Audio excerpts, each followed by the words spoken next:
पर हकीकत यही थी कि वो अंदर ही अंदर बिखर रहा था। उसे अचानक से घुटन होने लगी। वो उठा और घर से बाहर निकल गया। सड़कें सुनसान थी। आवारा कुत्तों के अलावा एक दो मुसाफिर थे जो अपनी मंजिल की तरफ जा रहे थे। एक मदन ही था जिसे मंजिल का पता नहीं। रात के 3 बज चुके थे। वो थक कर चूर हो चुका था। बिस्तर पर गिरते ही वो बेसुध हो गया। सुबह आँख खुली तो दिन के 8 बज चुके थे। मदन हड़बड़ाते हुए, माँ मुझे ऑफिस जाने में लेट हो गई, अपने मुझे जगाया क्यों नहीं, इतना कहते हुए टॉवल लेकर बाथरूम की तरफ भागा। ऑफिस में लंच ब्रेक हो चुका था। नीलू और मदन कैंटीन में बैठे थे मगर मदन की पलकें झुकी थी। नीलू हंसते हुए बोली, क्या हुआ, क्यों लड़की की तरह ही शर्मा रहे। नीलू, मुझे तुमसे कुछ कहना है, प्लीज तुम दिल पर मत लेना। वो कुछ कहता इससे पहले नीलू ने अपनी नाजुक सी उंगली उसके होंठों पर डाल दी। मदन, मैं तुम्हारा इंतजार जिंदगी भर कर सकती हूँ, इस उम्मीद में कि आज ना कल तुम मेरे होंगे। प्लीज मुझसे मेरे इंतजार का हक मत छीनो।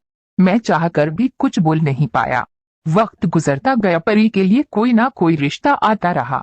कभी परी तो कभी लड़के वाले उसे रिजेक्ट करते रहे। अब उसे इन सब बातों का कोई फर्क नहीं पड़ता। वो अपना सारा समय सिलाई बुनाई में लगाती। मेरी पोस्टिंग आगरा हो गई। माँ पापा ने थक हार कर मेरी शादी नीलू से कर दी। आज मैं 1-2 साल की गुड़िया का बाप हूँ। परी ने शादी ब्याह के झंझट से निकलकर खुद को अपने पांव पर खड़ा कर लिया।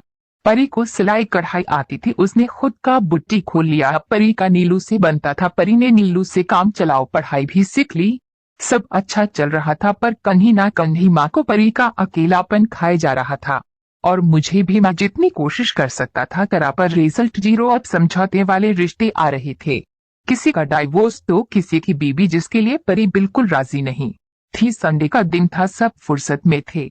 पापा और टीवी पर न्यूज देख रहे थे। नीलू और भाभी घर के काम काज में बिजी थे। परी बच्चों के साथ खेल रही थी। मैं बैठा पढ़े हुए पेपर को दोबारा पढ़ रहा था। कहीं कुछ छूट तो नहीं गया। तभी बेल बजी। अरे मदन, जरा गेट तो खोला। मैं भन भन भनाते हुए गेट की तरफ बढ़ा। कोई चैन से पेपर पर भी पढ़ने नहीं देता। मैंने जैसे ही गेट खोला, एक आदमी खड़ा था जिसकी उम्र कोई 36 या 37 साल होंगी। Clean save, white shirts, black pant, लंबा चौड़ा। उसके साथ एक 7 साल का मासूम बच्चा था जो बिल्कुल खामोश था। मैंने पूछा, बोलिए? तो वो धीरे से बोला कि क्या परी जी यहाँ ही रहती है, उनके पिता मुकेश जी से मिलना है। मैंने कहा अंदर आए पापा, और मैं उनके सामने बैठ गया। वो कुछ देर खामोश बैठा रहा। उसके बाद उसने जो बात कही, हम लोगों के पांव से जमीन हिल गया। वो खुशी में था या शौक में पता ही नहीं चला। नरेन एक कॉलेज में प्रोफेसर था। उसकी पत्नी का डिलीवरी टाइम देहांत हो गया।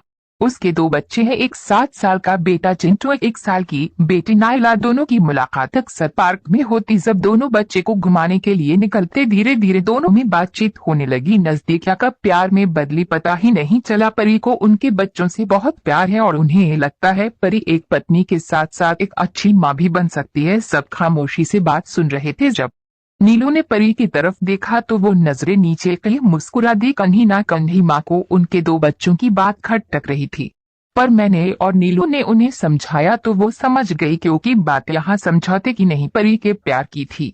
परी का रिश्ता तय हो गया तो मैंने आखिर उससे पूछ ही बैठा कि क्या नरेन ही था वो राजकुमार जिसके लिए वो बैठी थी। तो वो शर्मा गई। परी की शादी हो गई। सिंपल शादी समारोह में परी और नरेन की शादी हुई। नरेन को ज्यादा धूमधाम पसंद नहीं। नरेन एक अच्छा पति और एक अच्छा इंसान साबित हुए। उन्होंने परी का सम्मान किया और परी ने भी माँ और पत्नी दोनों का फर्ज पूरा किया। परी ने खुद का बच्चे नहीं किए, कहीं उसके ममता में खोट ना हो जाए। नीलू भाभी और माँ ने उसे बहुत समझाया, खुद नरेन ने भी, पर वो अपने फैसले से थोड़ी भी नहीं हिली। अब परी की बात परी ही जाने। आखिर में परी को अपने सपनों का राजकुमार मिल ही गया।